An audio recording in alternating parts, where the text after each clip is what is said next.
Akola railway station पर rail यात्री एकता मजदूर संघ द्वारा यात्रियों के लिए ठंडे जल, शरबत और बिस्किट का वितरण किया गया।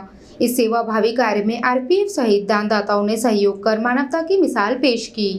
भीषण गर्मी के इस मौसम में जहां एक ओर तापमान ने लोगों को बेहाल कर रखा है, वहीं अकोला रेलवे स्टेशन पर रेल यात्री एकता मजदूर संघ ने यात्रियों के लिए एक प्रेरणादायी सेवा कार्य का आयोजन किया। रविवार 4 अप्रैल को स्टेशन के प्लेटफॉर्म क्रमांक 2 पर अहमदाबाद हावड़ा एक्सप्रेस, महाराष्ट्र एक्सप्रेस तथा गीतांजलि एक्सप्रेस से यात्रा करने वाले यात्रियों को ठंडा जल, शरबत तथा बिस्किट वितरित किए गए। इस सेवा में स्टेशन प्रबंधक श्री संतोष कवड़े, मुख्य टिकट निरीक्षक Vidyadhar Raut, Gitesh sir, RPF ASI Deepak Tingre एवं उनकी टीम प्रमुख रूप से उपस्थित रही। साथ ही टिकट संग्रहण स्टाफ ने भी सक्रियता से सहभाग लिया। इस मानवीय प्रयास को सफल बनाने हेतु कई दानदाताओं ने उदारता से सहयोग किया।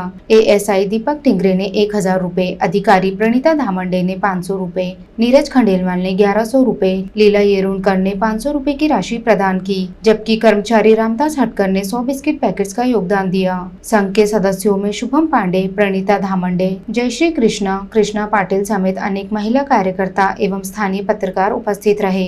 यात्रियों ने इस पहल की खुले दिल से सराहना की और आभार व्यक्त किया। यह आयोजन न केवल सेवा भावना का प्रतीक रहा, बल्कि रेलवे प्रशासन और सामाजिक संगठनों के समन्वय का उत्कृष्ट उदाहरण भी बना।